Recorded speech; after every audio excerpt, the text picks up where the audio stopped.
place on earth. Its beauty is only matched by its ferocious power. The falls bring people from all over the world for a bevy of reasons. Some are daredevils who want to cheat death going over the falls in a barrel. Some want to be married. Some just want to get extremely close to one of the top wonders of the world, spilling over 1.5 million gallons a day. Niagara Falls is the collective name for three waterfalls that straddle the international border between the Canadian province of Ontario and the U.S. state of New York. They form the southern end of the Niagara Gorge. The three waterfalls are the Horseshoe Falls, the American Falls, and the Bridal Veil Falls. The Horseshoe Falls lie on the Canadian side, and the American Falls on the American side. The smaller Bridal Veil Falls are also located on the American side. Believe it or not, there was one time when the American Falls were actually shut off. In June 1969, the Niagara River was completely diverted away from the American Falls for several months through construction of a temporary rock and earth dam. While the Horseshoe Falls absorbed the extra flow, the U.S. Army Corps of Engineers studied the riverbed and mechanically bolted and strengthened any faults they found.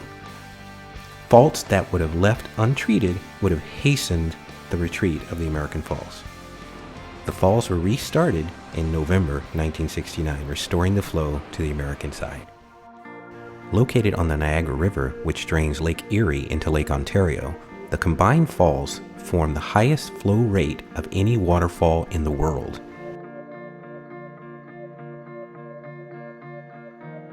With a vertical drop of more than 165 feet, Horseshoe Falls is the most powerful waterfall in North America.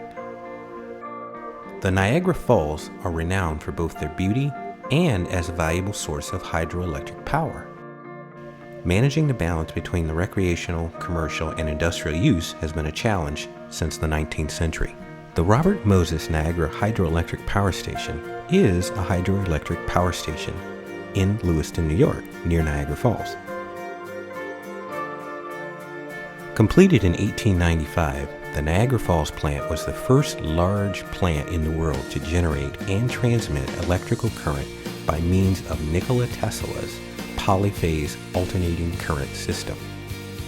Today, Niagara is the biggest electricity producer in New York State, generating 2.4 million kilowatts, enough power to light 24 million 100-watt bulbs at once.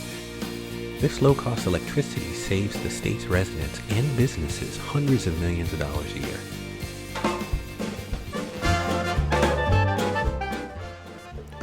The Maid of the Mist is a boat tour of Niagara Falls.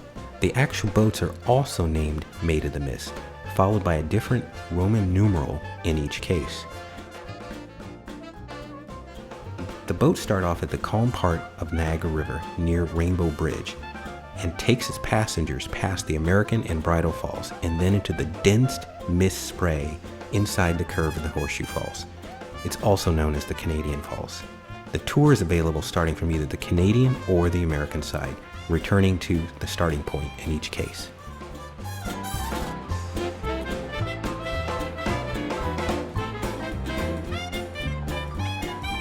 The Rainbow Bridge at Niagara Falls is an international steel arch bridge across the Niagara River Gorge. It is a world-famous tourist site. It connects the cities of Niagara Falls, Ontario, Canada, and Niagara Falls, New York, United States. The bridge was officially opened November 1, 1941, and permits no commercial trucks, cars and personal trucks only. The falls attracts daredevils and stunters of all types.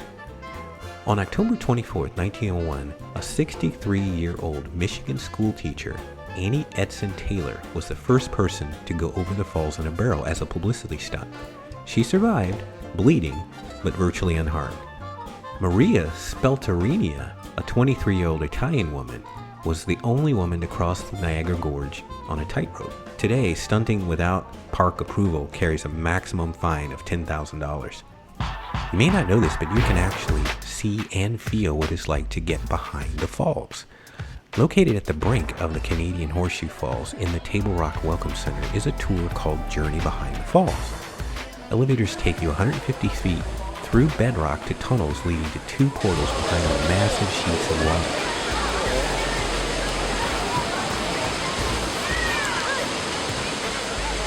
You can also go outside on the observation decks at the very foot of the falls. The sound and fury of this mighty spectacle is at its fullest. This is a must-do for any visit to the falls. The falls at night are my favorite time to visit. The colors make for some spectacular sights, and with a little patience, some amazing photos. Niagara Falls is at the top of my list for one of the world's greatest wonders. If you get a chance to visit, you've got my personal recommendation to do so without hesitation. Thanks for checking out Day Travels. We've got many new episodes and some cool free giveaways ahead, so be sure to spread the word. See you next time.